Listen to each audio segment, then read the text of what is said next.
마태복음 6장 5절 또 너희는 기도할 때 외식하는 자와 같이 하지 말라. 그들은 사람에게 보이려고 회당과 큰 거리 어귀에 서서 기도하기를 좋아하느니라. 내가 진실로 너희에게 이르노니 그들은 자기 상을 이미 받았느니라.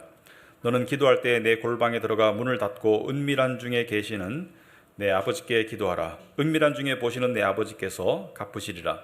또 기도할 때 이방인과 같이 중언부언하지 말라. 그들은 말을 많이 하여야 들으실 줄 생각하느니라.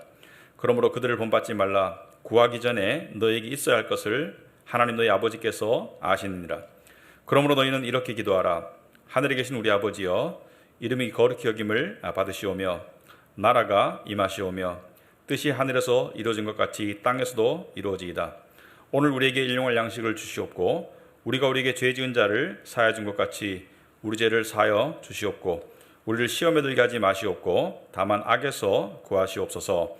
나라와 권세와 영광이 아버지께 영원히 있사옵나이다. 아멘. 너희가 사람의 잘못을 용서하면 너희 하늘 아버지께서도 너희 잘못을 용서하시려니와 너희가 사람의 잘못을 용서하지 아니하면 너희 아버지께서도 너희 잘못을 용서하지 아니하시리라. 아멘. 앉으시기 바랍니다. 우리 기도하도록 하겠습니다. 하나님 아버지, 오늘 저희들 이렇게 예배 자리로 모이게 하심을 감사합니다. 이 현장에서 또 코로나 상황 가운데 가정에서 예배드리는 모든 분들에게 이 시간 마음을 하나님께 열고 또 하나님의 말씀을 간절함으로 받을 수 있도록 주님 도와주시옵소서. 그리고 말씀이 그냥 뿌려지는 것이 아니라 진정한 삶의 변화로 나타나기 위해서 말씀이 열매 맺을 수 있도록 주님 도와주시옵소서. 그래야 해서 저희들의 삶이 하나님께서 원하시는 그런 복된 삶으로 나아갈 수 있도록 주님 도와주시옵소서. 예수님 이름으로 기도합나이다. 아멘. 여러분이 오늘 본문을 읽다 보면 중간에 굉장히 익숙한 말씀이 나오죠. 소위 주기도문이라는 말씀이 중간에 나오죠. 주님께서 가르쳐 주신 기도문이 들어있습니다. 여러분 성경을 보시면 한 가지 특이한 사항이 있습니다. 그것은 예수님께서 설교를 이렇게 하라고 가르치신 적이 없습니다. 설교법을 가르치신 적이 없습니다. 물론 그 안에 녹아 있긴 하죠. 그런데 직접적으로 성경 공부를 이렇게 하라 이렇게 가르치신 적은 없습니다. 예수님께서 기도를 이렇게 하라라고 오늘 구절에 오시면은 그러므로 너희는 이렇게 기도하라 이렇게 말씀하셨어요.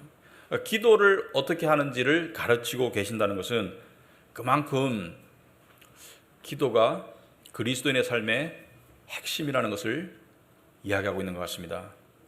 그런데 제가 이 설교를 준비하면서 이런 생각이 들었습니다. 오늘 내용은 예수께서 기도를 이렇게 하라라고 가르치시는 내용인데 이 기도를 이렇게 하라라는 내용을 우리가 접하기 전에 이런 생각이 들었습니다.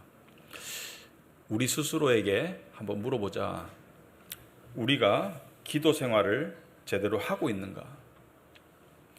이것은 여러분에게 죄책감을 주기 위해서 드리는 말씀이 아니고 저를 포함해서 우리 스스로에게 한번 물어보자. 우리가 기도 생활을 제대로 하고 있는가? 무슨 말이냐면은 예를 들어 우리가 아이들 보고 학교 가서 선생님 말씀 잘 듣고 수업 시간에 집중하고 그리고 친구들하고 사이좋게 지내라 이렇게 말하는데 이 아이가 학교를 안 가요. 학교 자체를 안 가는 아이에게 선생님 말씀 잘 들어라, 아이들과 사이좋게 지내라, 수업 시간에 집중해라, 이건 아무 의미가 없는 말씀이 되겠죠. 그래서 근본적으로 기도 생활에 대해서 우리가 한번 짧게나마 스스로에게 한번 짚어보시기 바랍니다.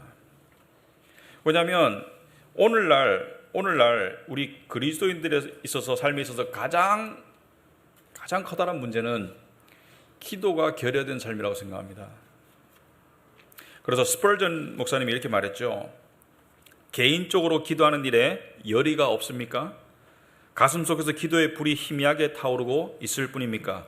의무적으로 질질 끌려가며 기도하고 있습니까? 만일 그렇다면 그것은 썩어질 징조입니다. 그러니 가서 슬피 울며 은혜와 간구의 성령을 부어 주십사고 간청하십시오. 스펄전 목사님이 하신 말씀은 기도 생활이 메마르면 썩어지는 징조인데 그렇다면 기도 생활이 회복될 수 있도록 기도하라는 거예요. 그죠? 기도 생활이 회복될 수 있도록 기도하라는 거예요. 그래서 오늘 말씀을 우리가 대하기 전에 우리는 기도를 하고 있는가, 우리 삶 가운데. 물론 기도를 요즘 말로 1도 안 하는 그리스도는 거의 없을 것입니다. 하지만 기도를 제대로 하는 그리스도인도 상당히 희박합니다. 성경 어디에도 하루에 몇 분을 투자하라, 몇 시간을 투자하라, 그런 구체적인 가이드라인은 없습니다만은 성경에 보면 많은 믿음의 선진들이, 우리 믿음의 선배들이 기도 생활이 주기적으로 충만하게 일어나고 있음을 알 수가 있어요. 예를 들어서 다니엘이라는 그 구약의 선지자죠. 다니엘이 있죠. 다니엘은 어떻게 했습니까? 하루에 3번 정기적으로 시간을 정해서 기도했어요. 그 사람은 이 다니엘서 10장에 보시면, 6장 10절에 보시면은 윗방에 올라가, 집에 들어가서는 윗방에 올라가서는 혼자 기도하기 위해서 은밀하게 예루살렘으로 향한 창문을 열고 하나님의 성전을 향해서 하던 대로, 전에 하던 대로, 그러니까 습관이란 말이죠. 하루 3번씩 무릎을 꿇고 기도하며 그의 하나님께 감사하였더라. 하루에 3번 시간을 정해서. 이 다니엘은 직분상 굉장히 바빴을 겁니다. 높은 관료였기 때문에 만나는 사람도 많고 약속도 많고 굉장히 바빴을 거예요. 근데 하루에 3번 전에 하던 대로 무릎을 꿇고 그의 하나님께 감사하며 기도하였더라. 기도 시간이 매일매일 규칙적으로 있었음을 알 수가 있어요. 그래서 사도 베드로는 사도행전에 보면 주기적으로 기도했습니다. 베드로가 기도하러 올라갈 때 또는 기도 가운데 하늘로부터 보자기가 내려오는 환상도 보았고, 그러니까 주기적으로 기도하는 삶이 있었고요. 사도 바울도 마찬가지죠. 사도 바울도 데살로니가전서 3장에 보시면 주야로 심히 간구함은 무슨 말입니까? 밤낮으로 심히 간구했다는 것은 열심히 기도했다는 것을 말하죠. 쉽게 풀어서 말하자면 밤낮으로 열심히 기도했다. 물론 예수님도 마찬가지고, 예수님도 때때로 한적한 곳에 올라가셔서, 산에 올라가셔서 하나님과 기도하시더라. 그런데 오늘날 그리스도인이, 기독교인이 하는 가장 커다란 영적 패배 중에 하나는 기도하지 않기 때문에 성령을 소멸하는 것이라고 생각합니다. 그 결과를 우리가 겪고 있죠. 여러 가지 측면에서. 그래서 이 시간 우리가 이것을 한번 생각해 보자. 근데 기도만큼 미리 깨닫고 할 수 없는 것이 드물어요. 예를 들어서 우리가 수영 비디오를 보고 이렇게 하면 되는구나, 동작을 보고 이렇게 기도를 하죠. 수영을 하죠. 예를 들어서 이 운동을 한다 또는 악기를 다룬다, 미리 이렇게 요즘 같으면은 레슨을 받거나 또는 유튜브를 보고 이렇게 하는 것이구나 라고 대충 이론적으로 알고 난 다음에 하는데, 기도는 사실 그렇게 안 돼요. 이 로마서 8장 26절에 보시면은 이와 같이 성령도 우리의 연약함을 도우시나니 우리가 마땅히 기도할 바를 알지 못하나, 이렇게 말하고 있습니다. 우리가 마땅히 기도할 바를 알지 못하나, 그러니까 우리는 어떻게 기도하는지 잘 몰라요. 그래서 많은 사람들이 기도할 줄 몰라서 기도를 안 하는데, 기도할 줄 몰라서 기도를 안 하면 계속 안 하게 돼요. 그럼 기도는 어떻게 배워나가는 것이냐? 기도는 하면서 배워나가는 것 같아요. 저는 기도를 잘 할 줄 몰라서 기도를 안 해요. 기도를 안 하고 있기 때문에 계속 안 하고 있는 거예요. 기도를 하는 사람은 기도할 줄 알게 되는 것 같아요. 그래서 기도만큼 이론으로 미리 다 배우고 나가는 것이 아니고 기도는 하면서 배우는 것 같아요. 그런데 오늘 주님께서는 친절하게도 기도는 이렇게 하거라, 이렇게 하나의 모델을 제시하고 있습니다. 기도는 이렇게 하라고 가르치고 있습니다. 첫째는 기도는 사람을 의식하는 것이 아니고 하나님께 하는 것이다. 5절에 보시면은 또 너희는 기도할 때 외식하는 자와 같이 하지 말라. 그들은 사람에게 보이려고 회당과 큰 거리 어귀에 서서 기도하기를 좋아하느니라. 내가 진실로 너에게 이르노니 그들은 자기 상을 이미 받았느니라. 무엇을 말합니까? 기도에 상급이 있는데, 그것이 응답이든 그것이 어떤 것이든 상급이 있는데, 사람에게 보이려고 외식하지 말라. 외식이라는 것은 겉으로는 의로움으로 비춰지지만 속으로는 자기 영광 추구가 들어있는 것이 외식이죠. 겉모습과 속모습이 다른 것이. 그런데 당시의 유대 풍습에는 주기적으로 기도하는 풍습이 있었고, 그것이 회당, 오늘날로 말하면 예배당에 가서 기도하든지 아니면은 길에서 이렇게 광장에서 시간이 되면 기도하든지 하여튼 주기적으로 기도하는 풍습이 있었는데, 사람들이 기도하는 모습을 지켜보게 돼요. 그러므로 지켜보게 되기 때문에 미사 여구도 쓰고 마음에 없는 말도 하고 과장도 하고 그리고 오래 하기도 하고 그리고 소리를 더 크게 지르기도 하고 여러 가지 다양한 모습으로 사람으로부터 어떤 인정을 받기 위한 그런 노력들을 했기 때문에 예수께서는 그렇게 하지 말라고 하신 거예요. 이것은 공예배의 기도나 공기도를 하지 말라는 것이 아닙니다. 이것은 마음의 동기를 말하는 거예요. 마음의 동기가 그렇게 하지 말라는 것입니다. 또한 주님께서는 6절에 이렇게 말씀하시고 계십니다. 은밀한 기도를 말하고 있어요. 너는 기도할 때 내 골방에 들어가. 골방이라는 것은 혼자만의 공간을 말합니다. 혼자 있을 수 있는 공간에 들어가 문을 닫고 은밀한 중에 계신 내 아버지께 기도하라. 은밀한 중에 보시는 내 아버지께서 갚으시리라. 두 번이나 은밀의 단어가 나오죠. 이 은밀함이 왜 필요한가? 첫째는 은밀한 가운데 사람을 인식하지 않을 수 있어요. 옆에 듣는 사람이 없어요. 둘째는 그러므로 솔직하게 하라는 거예요. 솔직하게 자기의 내면을 하나님께 이야기하는 것이 기도입니다. 어디까지 솔직할 수 있을까? 어디까지 솔직할 수 있을까? 여러분, 우리 성도들이 하나님 앞에 어디까지 솔직할 수 있을까요? 내가 아는 까지 것까지 솔직할 수 있습니다. 그래서 기도는 하나님 앞에 우리 기도할 때 보면 하나님께 기도하기 때문에 언어를 이렇게 잘 취사 선택하려고 하고, 심지어 자기가 자기를 감시하는 그런 느낌이 들어요. 지금 이 말을 해도 될까? 지금 이렇게 표현해도 될까? 그렇게 자기가 자기를 감시하고 자기가 자기를 컨트롤해서 이 적합한 기도로 자꾸 몰아가고 하는데, 여러분 시편을 읽다 보면 시편은 기도문들이 많습니다. 그런데 저는 시편을 읽다가 오래전에 깜짝 놀란 적이 한 번 있어요. 깜짝 놀란 적이. 이렇게까지 솔직할 수 있구나. 그것이 어디냐면 시편 109편입니다. 다윗의 기도입니다. 다윗의 기도인데 다윗이 어떻게 기도하는지 제가 중간에 한 부분을 좀 이렇게 떼놔서 여러분에게 적어놨습니다. 이 다윗의 기도인데 5절 보면은 그들이 악으로 나의 선을 갚으며, 뭔가 문제가 있어요. 뭔가 지금 다윗을 미워하는 좀 원수 같은 그런 존재가 있어요. 근데 다윗이 어떻게 기도하냐면 그들이 악으로 나의 선을 갚으며 미워함으로 나의 사랑을 갚았사오니, 무슨 말이냐면 내가 그들에게 잘 대했는데 그들은 나에게 이 원수처럼 나를 부당하게 나에게 악으로 나를 미워했는데, 다윗이 6절에 뭐라 그래요? 악인이 그를 다스리게 하시며. 여기서 말하는 그는 누구예요? 다윗을 미워하는 누군가예요. 근데 어디까지 진솔하게 말합니까? 사탄이 그의 오른쪽에 서게 하소서. 악인이 그를 미워하고 다스리게 하고 사탄이 그의 오른쪽에 하소서.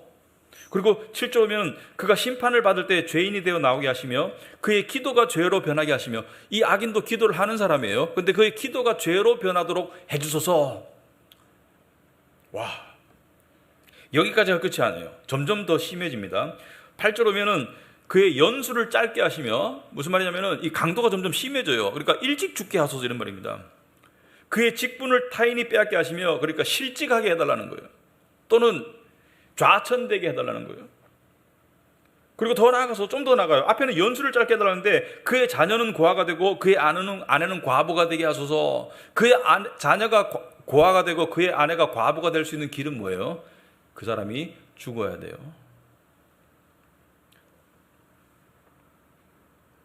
그의 자녀들은 유리하며 구걸하고 그들의 황폐한 집을 떠나 빌어먹게 하소서. 그 사람이 죽는 걸로도 속이 시원치 않은 거예요. 그 자식들은 소위 말해서 거러지가 되게 하소서. 걸뱅이가 되게 하소서. 그리고 11절에 아주 구체적으로 자기의 심정을 표현해요. 그러니까 우리가 상상 속에 누군가 어떤 문제가 있을 때 상상 속에 굉장히 여러 가지 악한 생각들을 하죠. 그죠? 이렇게 했으면 좋겠다, 저렇게 했으면 악한 생각들을 하는데, 다윗이 너무 구체적으로 그 자기 안에 드는 모든 그런 생각들을 다 표현하고 있어요. 고리대금하는 자가 그의 소유를 빼앗게 하시고, 소위 말로 사채업자가 그의 소유를 다 빼앗게 하시고, 그가 수고한 것을 낯선 사람이 탈취하게 하시며, 13절에 그의 자손이 끊어지게 하시며. 와, 그만이 아니고 자손도 끊어지게 하소서. 예수님이 원수를 사랑하라고 했잖아요. 근데 이렇게 기도해도 돼요? 저는 이 기도가 마지막 상태가 아니라고 생각합니다. 아마 용서의 상태로 갔을 수도 있어요. 갔을 것 같아요. 근데 그 과정 속에서 어떻게 해요? 과정 속에서 자기의 내면에 일어나고 있는 모든 상황을 구체적이고 솔직하게 하나님께 다 아뢰요. 여러분 이런 기도 해본 적 있습니까? 어떤 상사를 향해서 나오는 온갖 종류의 마음을 하나님께 솔직하게 토로해 본 적 있습니까? 혹시 여러분을 괴롭히는 시부모가 있다면 그 시부모에 대한 이런 상상의 어떤 생각들을 다 하나님께 아뢰본 적이 있습니까? 물론 악한 마음 자체로 끝나는 게 하나님의 뜻은 아닐 거예요. 하지만 그 과정 속에서 일어나는 우리의 부글부글 끓는 생각을 하나님은 듣기를 원하세요. 왜? 하나님은 우리와 진솔한 대화를 원하시기 때문에. 여러분, 하나님은 두리뭉실한 기도보다는 구체적인 기도를 원하세요. 하나님은 우리의 근심을 이미 아시잖아요. 근데 그것을 우리의 언어로 듣기를 원하세요. 하나님은 우리의 고민을 듣기를 원하세요. 하나님은 우리의 은밀한 죄를 그냥 두리뭉실하게 주님 제가 죄를 저질렀습니다. 용서하옵소서 이 정도 수준이 아니고 구체적으로 어떤 유혹을 느끼며 어떤 잘못에 넘어지고 있으며 그것 때문에 어떤 마음의 불편이 있는지를 듣기를 원하세요. 그래서 기도에서 예수님이 가르치는 기도에서 가장 중요한 부분은 솔직함입니다. 솔직함. 그리고 9절에 보시면은 예수께서는 저는 이 구절이 오늘 제가 전하고자 하는 말씀의 핵심입니다. 너희는 이렇게 기도하라. 하늘에 계신 우리 아버지여. 너희는 이렇게 기도하라. 가장 처음 가르치는 말씀이 하늘에 계신 우리 아버지여. 여러분은 하나님께 기도할 때 우리는 기도할 때 어떤 하나님의 형상에 대한 나의 인식을 가지고 나아가요. 하나님께 기도할 때. 그죠? 인식을 가지고 있습니다. 그런데 많은 사람들이 의외로 위축감을 많이 느껴요. 위축감. 하나님 앞에 갈 때 위축감을 느끼면서 기도해요. 왜 그러냐면 여러분 세상의 우리 인간의 본성은 부자는 가난한 자를 조금 억눌러요. 그리고 의로운 자는 죄인을 손가락질합니다. 그래서 가진 자와 더 강한 자 앞에서 우리는 위축감을 느끼게 되죠. 그런데 하나님은 만물의 주인이시니까 하나님이시니까 우리는 조금 위축감을 가지고 하나님께 나아갈 때가 솔직히 있습니다. 그래서 위축감을 가지다 보니까 그 앞에서 좀 이렇게 이 위축감이 들었을 때 나오는 여러분 그 직장에서 보면 위축감이 들었을 때 상사에게 나오는 언어의 모습이 있죠. 태도가 있죠. 좀 바른 태도, 공손한 언어. 근데 예수께서 뭐라 그래요? 하늘에 계신 우리 아버지여. 무엇을 말합니까? 하나님은 어떤 하나님이라는 것을 우리가 알고 가라는 것입니까? 자녀를 향해서 애정이 듬뿍 담긴 아버지라는 것을 기억하라는 거예요. 여러분, 하나님은 이 하나님의 자녀를 향한 애정이 듬뿍 담긴 모습을 예수께서 가르쳐주시기 위해서 누가복음 15장에 탕자의 비유가 있는 거예요. 누가복음 15장은 이 탕자의 비유 이야기는 전부가 아름답습니다. 그런데 가장 극적으로 아름다운 순간이 언제입니까? 자식이 온갖 죄를 저지르다가 돌아올 때 그때 그 아버지의 모습이 하나님의 모습인 거예요. 자식은 위축감이 들었어요. 아버지 앞에 죄를 저질렀기 때문에 돈을 다 탕진했기 때문에 먼 데서 나쁜 짓 했기 때문에 그 소문이 아버지 귀에 들렸을 거기 때문에 아버지 앞에 위축감이 들고 두려운 마음으로 그냥 벌벌 떨면서 오고 있는데 누가 먼저 알아봤어요? 아버지가. 왜? 아버지가 더 기다렸거든요. 누가 달려갔습니까? 아버지가. 달려오는 아버지의 모습을 보고 자식은 위축감을 느꼈을 거예요. 이 탕자는 아버지가 나를 발로 차시려나? 그런데 어떻게 해요? 자기의 상상과는 완전히 다르게 아버지가 주먹을 내미시는 것이 아니고 양팔을 벌리시고 와락 안으시잖아요. 그것이 하나님 아버지의 형상입니다. 우리는 그 하나님 아버지를 생각하고 기도로 나아가는 거예요. 여러분, 이 탕자는 죄악 가운데 쪄들었던 삶을 살았어요. 이 탕자는 지금 우울감에 빠졌어요. 상실감에 빠졌어요. 나락으로 떨어질 대로 떨어졌어요. 여러분, 우리가 죄 가운데 넘어졌을 때, 우리가 세상에서 패배와 상실감을 느낄 때, 또는 우울감을 느낄 때 우리는 하나님께 나아가고 싶습니까? 아니면 거리를 두고 싶습니까? 이 탕자도 갈까 말까 망설이듯이 우리도 하나님께 잘 안 나가려고 그래요. 왜? 하나님께 이 패배자의 모습, 넘어진 모습, 이 우울한 마음, 이 모습을 보여드리고 하나님이 나를 이뻐하실까? 이런 생각이 들고요. 그리고 꾸짖으시지 않을까? 이런 생각이 들어요. 그리고 한편으로는 원망의 생각이 들 때도 있습니다. 나를 이렇게 만드시다니. 그런데 뭐예요? 예수께서는 아버지께 나아가라는 거예요. 하늘에 계신 우리 아버지요. 여러분, 예수님께서 이 제자들이 좀 솔직할 수 있는 분위기를 만들어 주셨던 것 같아요. 제자들이 예수님 앞에 되게 솔직했습니다. 그래서 예수께서 물어오면 솔직히 말을 했어요. 그런데 제자들이 좀, 인간은 다 유치하잖아요. 그죠? 인간은 유치하잖아요. 예수님의 제자들이 예수께서 메시아라는 것을 인식하고 난 다음에 어떤 생각이 들었을까요? 메시아니까 하나님 나라를 이루실 것이다. 그때 누가 더 높은 자리를 차지할까? 그런 논쟁을 여러 번 했어요. 심지어 이 제자들이 길을 가다가 서로 그 논쟁을 하는 장면이 마가복음 9장에 나옵니다. 마가복음 9장 33절에 보시면은 가버나움에 이르러 집에 계실새 제자들에게 물어 이르시되, 예수께서 물으시되 너희가 길에서 서로 토론한 것이 무엇이냐? 너희가 무엇 때문에 서로 토론했냐? 사실은 토론이 아니고 논쟁을 한 거예요. 그들이 잠잠하니 이는 길에서 서로 누가 크냐 하고 쟁론하였습니다. 쟁론이라는 단어가 나오죠. 논쟁을 한 거예요. 누가 큰가? 우리 중에 누가 더 윗자리에 올라갈 것인가? 누가 더 공을 많이 세웠나? 누가 더 예수님 앞에 더 칭찬받을 것인가? 누가 더 존귀하게 될 것인가? 굉장히 솔직하죠. 근데 마태복음 18장에 보시면은 그때의 제자들이 1절에 예수께 나와 이르시되 천국에서는 누가 크니까 직접 묻기까지 해요. 천국 가면 누가 크겠습니까? 무슨 말이고, 누가 지금 제일 잘하고 있습니까? 누가 주님께 가장 인정받고 있습니까? 누가 가장 높은 자리에 가겠습니까? 근데 그렇게 솔직한 제자들의 어떻게 보면 유치하고 어떻게 보면 이기적이고 그런 질문을 예수께서는 전혀 나무라지 않으시고 친절하게 하나의 에피소드를 가지고 가르치십니다. 그때 예수께서 즉답을 안 하시고 어떻게 하세요? 2절에 보니까 마태복음 18장 한 어린아이를 불러 그들 가운데 세우셨어요.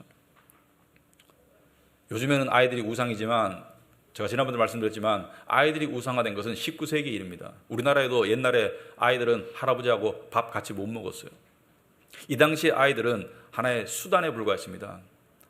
오늘날 아이들과 달라요. 이 당시 아이들은 어른 모임에 끼지를 못했어요.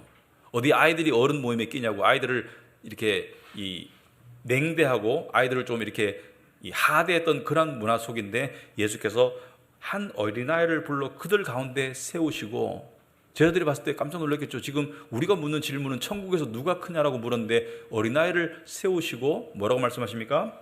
이르시되 진실로 너에게 이르노니 너희가 돌이키라는 것은 무엇입니까? 그 크고자 하는, 그 높아지고자 하는 그 마음에서 돌이켜 이런 어린아이들과 같이 되지 아니하면 결단코 천국에 들어가지 못하리라. 오늘 주기도문과 이 말씀을 비추어 봤을 때 주님이, 하나님께서 가장 우리에게 원하시는 모습은 뭐냐? 자녀의 모습입니다. 어떤 자녀입니까? 부모의 애정을, 부모의 자녀를 향한 그 마음을 믿는 그 어린아이의 모습입니다. 그 어린아이의 모습으로 나오라는 거예요. 여러분, 어른과 어린아이의 차이점을 보시면 여러 가지 차이가 있지만, 제가 말하는 어린아이는 제대로 된 가정에서 자란 어린아이의 차이점은 어린아이들은 밀당을 안 해요. 어른들은 밀당을 합니다. 계산을 해요. 이 계산을 통해서 관계 설정을 계속 도모하고, 계산을 통해서 내가 유리한 고지를 점령하려고 하고, 계산을 통해서 나의 약점을 감추고, 계산을 통해서 내가 원하는 것을 얻으려고 하지만 어린아이는 그렇지 않아요. 어린아이는 배고프면 배고프다고 얘기해요. 어린아이는 장난감이 갖고 싶으면 갖고 싶다고 얘기해요. 어린아이는 아프면 아프다고 얘기해요. 어린아이는 힘들면 울어요. 그게 어린아이예요. 하나님께서는 여러분이 어린아이의 모습이 되기를 원하세요. 이것은 나이와 관계없습니다. 여러분, 세상에서는 몸과 마음이 함께 늙어갑니다. 일반적으로. 세상에서는 몸이 늙으면 마음도 늙어가요. 하지만 우리 그리스도인은 그렇지 않아요. 우리 그리스도인은 겉사람은 후패하나 속사람은 날로 새롭다. 겉사람은 썩어지나 속사람은 날로 새롭다. 그때 새롭다는 것은 뭐예요? 한편으로 어린아이의 모습을 되찾아가는 것을 말합니다. 하나님께 그렇게 기도하라는 거예요. 하지만 동시에 어린아이의 모습은 같지만 무례하거나 이기적인 어린아이의 모습을 가지라는 말은 아닙니다. 솔직한 어린아이의 모습은 같지만 무례하거나 이기적인 어린아이의 모습을 갖지는 말라는 거예요. 9절에 보시면은 하늘에 계신 우리 아버지여 이름이 거룩히 여김을 받으시오며 하나님을 향한 공경의 마음을 가지는 어린아이의 모습을 말합니다. 어린아이 같은 데 가지고 부모한테 막 반말하고 함부로 이렇게 툭툭 던지고 그런 어린아이를 말하는 게 솔직함과 무례함은 차이가 있어요. 하나님 아버지의 이름이 거룩히 여김을 받으시오며 아버지를 공경하고 그런 어린아이의 모습을 말하고요. 10절에 보시면 나라가 임하시오며 이렇게 말하고 있습니다. 나라가 임한다는 게 무엇인가? 여러분, 하나님 나라가 이 땅에 임하시오며, 하나님 나라가 이 땅에서는 무엇이겠습니까? 하나님 나라는 하나님의 통치를 말합니다. 하나님의 말씀과 성령이 다스리는 곳이 하나님의 나라입니다. 그러므로 하나님의 나라는 교회 안에 있습니다. 그러나 교회가 하나님의 나라와 동일하지는 않습니다. 무슨 말이냐면은 교회 밖에 하나님 나라의 사람이 없습니다. 하지만 교회 안에 있다고 다 하나님 나라의 사람은 아닙니다. 교회 안에 하나님 나라가 들어 있습니다. 교회 안에도 하나님 나라에 속하지 않은 사람이 있고 교회 밖에는 하나님 나라에 속한 사람이 돌아다니지 않습니다. 하나님 나라에 속한 사람은 교회를 다니기 마련입니다. 그러므로 하나님 나라를 위해서 기도한다는 것은 바로 하나님의 영광과 하나님의 나라와 하나님의 몸된 교회와 주님의 몸된 교회와 지체들을 위한 기도를 하는 것입니다. 그래서 중보 기도를 말합니다. 여러분, 기도 생활이 잘 안 되는 경우가 이유가 여러 가지가 있는데 그 중에 하나가 너무 자기 기도만 하려고 하면 기도 생활이 잘 안 돼요. 그리고 해도 이기적인 기도가 돼요. 어린아이와 같은 솔직함을 가지고 있지만 우리는 이웃을 사랑하는 마음에 어린아이의 마음을 가져야 돼요. 스펄전 목사님이 이렇게 말씀하셨죠.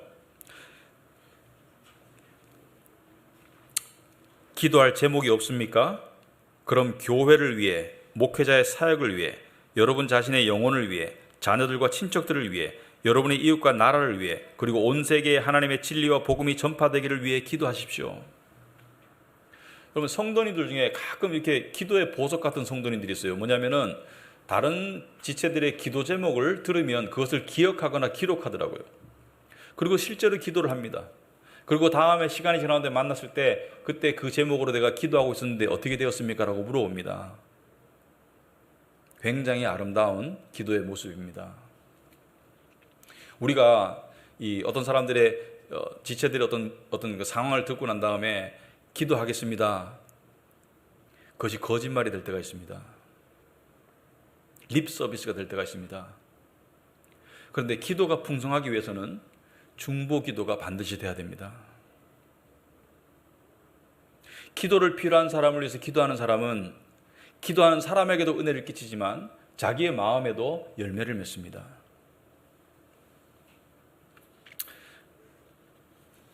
그리고 11절부터 13절에 예수께서는 기도의 대표적인 영역을 말씀하십니다. 골방 가서 은밀한 기도를 할 때, 하나님께 어린아이의 모습으로 솔직하게 기도할 때 예수께서는 이 경우 세 가지 대표적인 경우를 말씀하셨어요. 그런데 이 경우를 벗어나는 경우도 있겠지만 대부분 이 경우 안에 들어갑니다. 첫째는 경제 문제에 관한 기도입니다. 둘째는 관계에 관한 기도입니다. 셋째는 유혹에 관한 기도입니다. 거의 대부분 이 안에 들어갑니다. 경제 문제, 관계 문제, 죄와 유혹의 문제입니다. 11절에 보시면은 오늘 우리에게 일용할 양식을 주시옵고, 여러분 여기에는 우리가 솔직히 인식해야 될 하나의 커다란 상황이 있습니다. 어떤 그리스도인들은 경제 문제를 이야기하거나 경제 문제를 기도하는 것을 좀 영성이 떨어진다라고 생각하시는 분이 있는 것 같아요. 그런 분위기가 있습니다. 이 지체들끼리 모였을 때 경제 문제를 이야기하는 것을 꺼려해요. 그래서 그것이 하나님께도 그대로 전달되어서 이렇게 경제 문제를 기도할 때는 조금 좀 이렇게 주저하는 마음, 솔직한 기도가 잘 안 되는 것 같아요. 근데 경제 문제는 반드시 기도해야 될 문제입니다. 첫째는 필요이기 때문에 기도해야 되고, 둘째는 경제 문제 때문에 욕심에 빠져서 평강을 잃는 경우가 너무 많기 때문에 기도해야 돼요. 당시의 경제 문제와 오늘날 21세기 대한민국 특히 수도권의 경제 문제는 달라요. 이슈가 달라요. 당시에는 매일매일 먹는 양식이 하루 두 끼나 세 끼를 먹는 것이 그것이 초미의 관심사였습니다. 왜? 많은 사람들이 그렇게 못 살았기 때문에. 제가 20년 전에 15년 전까지 인도를 6, 7번 왔다 갔다 했는데 하루 3끼 먹는 사람이 드물었습니다. 하루 한 끼 먹는 사람이 많았습니다.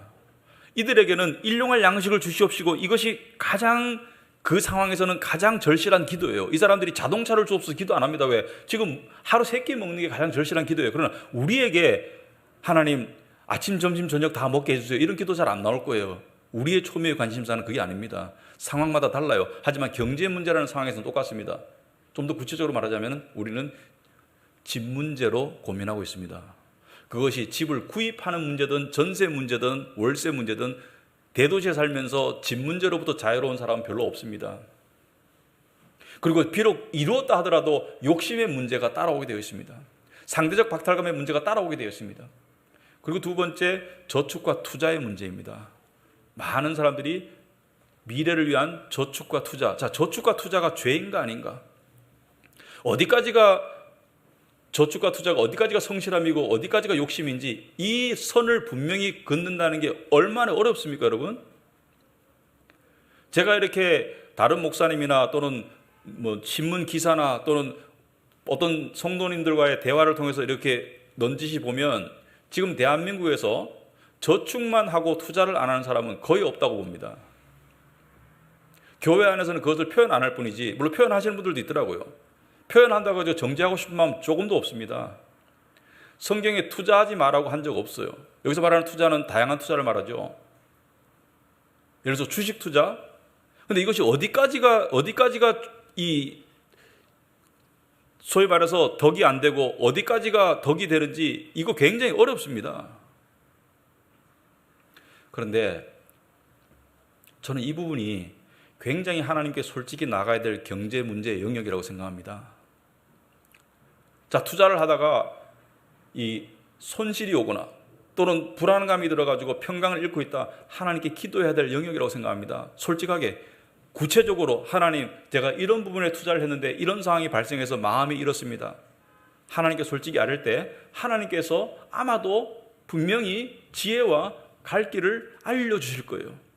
예를 들자면 극단적인 예인데 밤에 이 투자 때문에 밤에 잠을 설치고 있다. 그럴 때 기도할 때 하나님께서는 아마도 그러한 투자는 삼가라고 응답하실 것 같아요.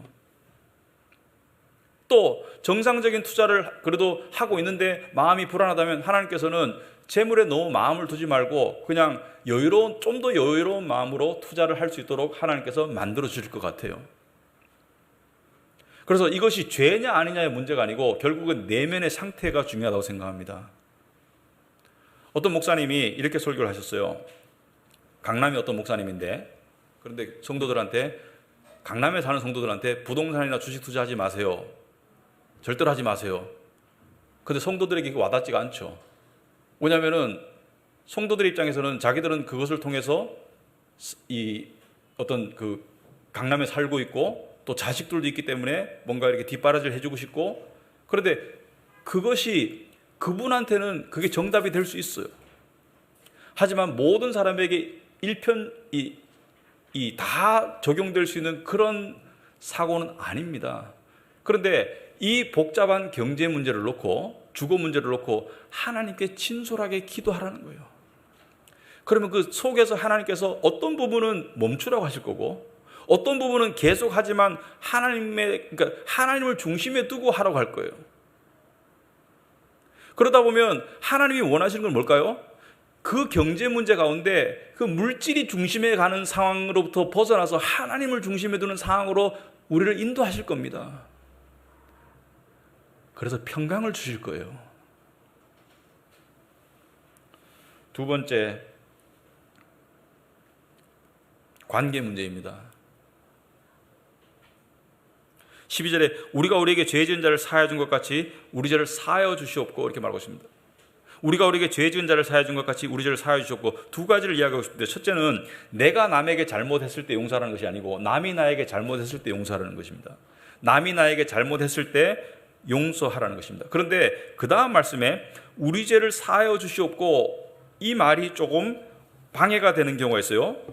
하나님이 그럼 우리 죄를 용서하지 않으셨나? 14절 오시면 너희가 사람의 잘못을 용서하면 너희 하늘 아버지께서 너희 잘못을 용서하시려니와 너희가 사람의 잘못을 용서하지 아니하면 너희 아버지께서도 너희 잘못을 용서하지 아니하시리라. 십자가 예수님의 은혜로 용서받았다고 생각하는데 이건 무슨 말이지? 이것은 잘 들으세요. 우리가 그리스도 안에서 하나님으로부터 전적으로 온전하게 최종적으로 받은 신분상의 용서를 말하는 것이 아니고 체험의 용서를 말합니다. 하나님의 용서의 은혜를 체험하려면 너도 용서하라는 것입니다. 용서는 결국에는 자기 죽음입니다.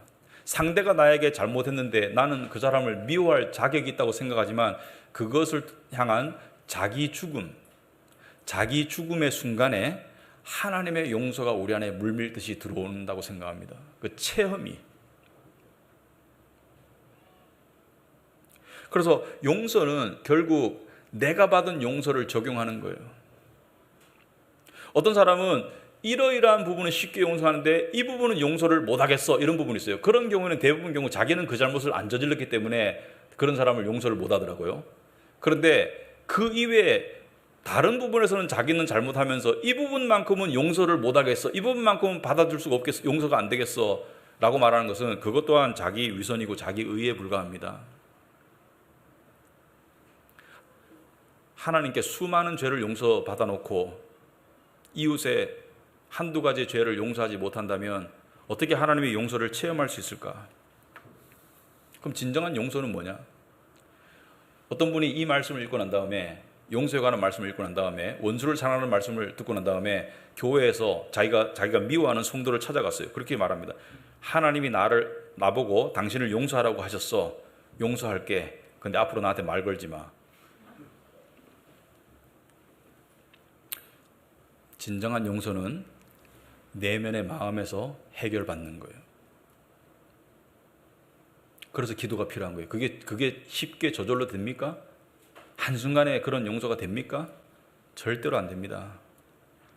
그 용서로 가기 위해서 기도로 발버둥 치는 거예요. 그래서 은밀한 중에 들으시는 하나님께서 갚아주신다는 것은 그 응답을 주신다는 거예요.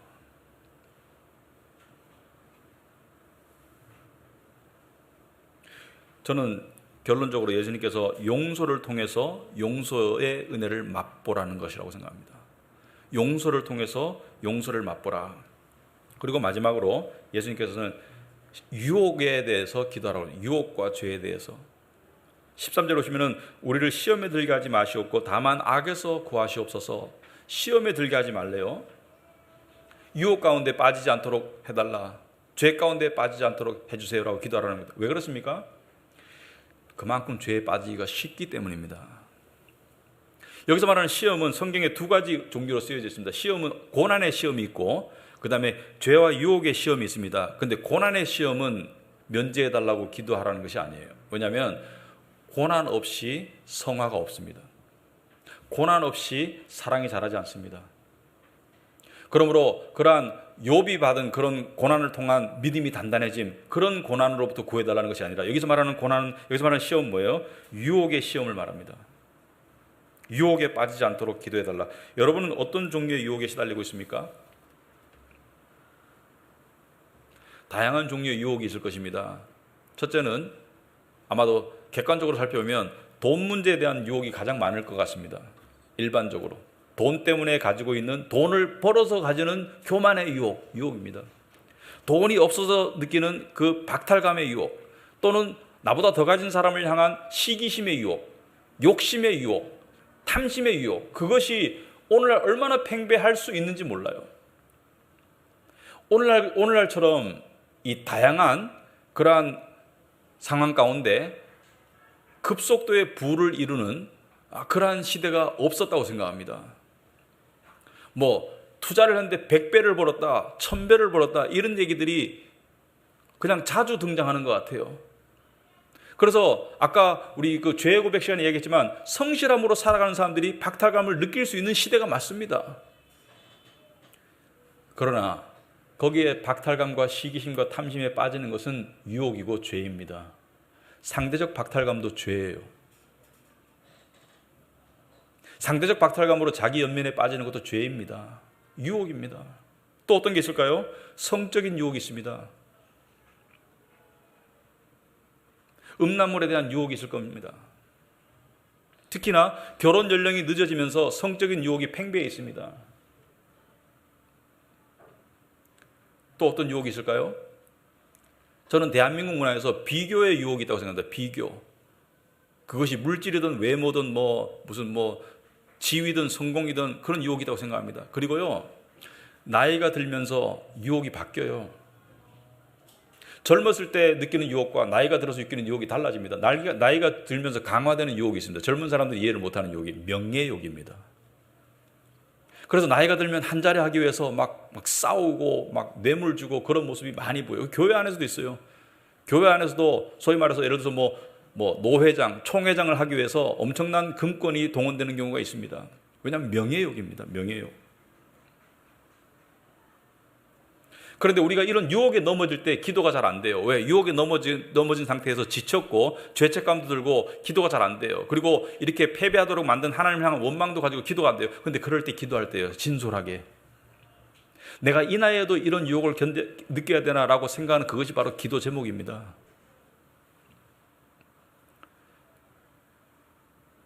어느 미국에서 어떤 유명한 목사님이 집회를 가는데 집회 가는 길이 이제 긴데 이제 그 택시 운전수가 운전을 하면서 가다가 목사님한테 물어봤어요. 죄송한데 목사님도 이런 부분에 대해서 어떤 부분을 이야기하면서 유혹을 느끼시나요? 근데 목사님이 여보게 내가 나이도 들고 목사이지만 자녀와 나는 똑같은 육신을 가지고 있다네. 그래서 그 크리스찬 그 운전수가 그걸 통해서 위로를 얻었다는 거예요. 저 목사님도 똑같은 그러한 육신을 가지고 그런 유혹 속에 살고 있구나.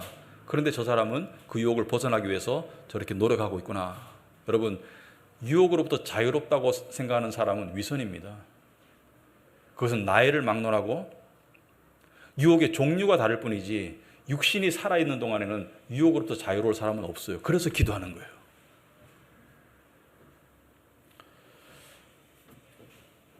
아까도 말했지만 어린아이 이야기를 했죠. 말씀을 맺겠습니다.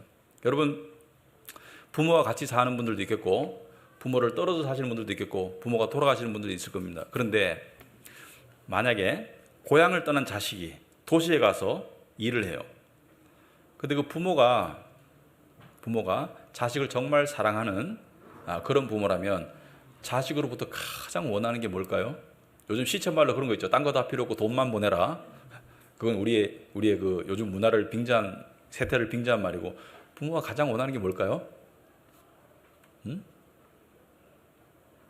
하나님 아버지가 가장 원하는 게 뭘까요? 멀리 떠나서 세상 가운데 매일매일 살고 있는 자식으로부터 가장 원하는 게 뭘까요? 하늘에 계시면서 저는 한 단어로 연락이라고 생각합니다. 연락 오는 거. 연락. 저는 그게 기도라고 생각합니다. 부모님께 연락하는 것. 그래서 부모를 공경하고 그런 자식은 주기적으로 부모에게 연락을 해요.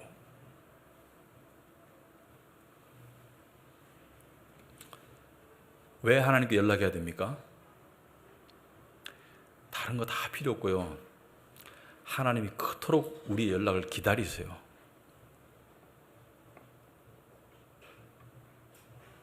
여러분, 탕자의 비유를 한 센텐스로 말하자면 이겁니다.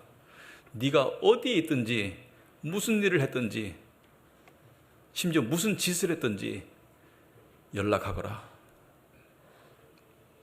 언제든지 애정의 마음으로 우리를 받아주시는 거예요. 하나님은 절대로 당신의 손으로 우리에게 주먹을 내밀지 않습니다. 우리가 그렇게 느낄 뿐이지. 두 팔 벌려서 우리를 안아주시는 그 하나님이다. 왜요? 그걸 어떻게 알 수 있어요? 십자가가 그것을 증명하는 것이죠. 우리가 죄인 되었을 때 우리를 얼마나 원하셨으면 당신의 아들을 십자가에 내어주셔서 우리를 양자 삼으셨을까? 그 마음이 변하셨을까요? 그때 십자가를 통해서 당신의 아들을 내어주시고 우리를 양자 삼으셨던 그 하나님의 사랑의 마음이 조금이라도 달라졌을까요?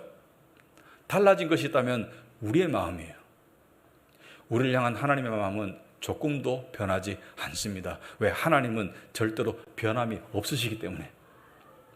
그 하나님이 원하시는 것이 여러분의 연락입니다.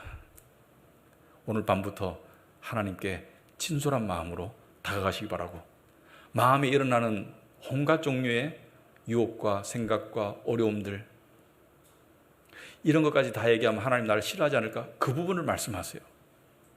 하나님 다 아세요. 근데 그게 기도의 본질이고, 그리고 그러한 기도 속에서 하나님께서 분명히 응답하시고 인도하실 줄 믿습니다. 하나님께서는 힘든 세상을 살아가는 여러분에게 때로는 지혜로운 아버지가 되시고 때로는 다정한 친구가 되십니다. 예수께서 이제부터는 너희를 친구라고 부르겠노라. 그리고 우리의 피난처가 되시고요, 때로는 우리의 든든한 백이 되십니다.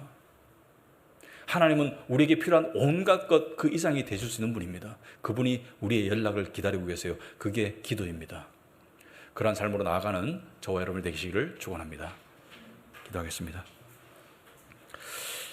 하나님 아버지, 오늘 말씀을 통해서 다시 한번 감사를 올립니다. 하나님 아버지께 우리가 나아갈 수 있는 그런 참 동기를 얻었다고 생각합니다. 저와 우리 성도님들이 하나님께 더욱더 진솔한 마음으로 기도로 나아가게 하시고, 특별히 내면의 불안과 해결되지 않은 문제들, 그리고 내가 두려워하는 것들, 그것을 진솔하게 하나님께 아뢰고 매달릴 때 하나님께서 어떤 식으로든지 반드시 응답해 주시리라 믿습니다. 그러한 하나님을 우리가 믿고 살아가게 하옵소서. 예수님 이름으로 기도합나이다. 아멘.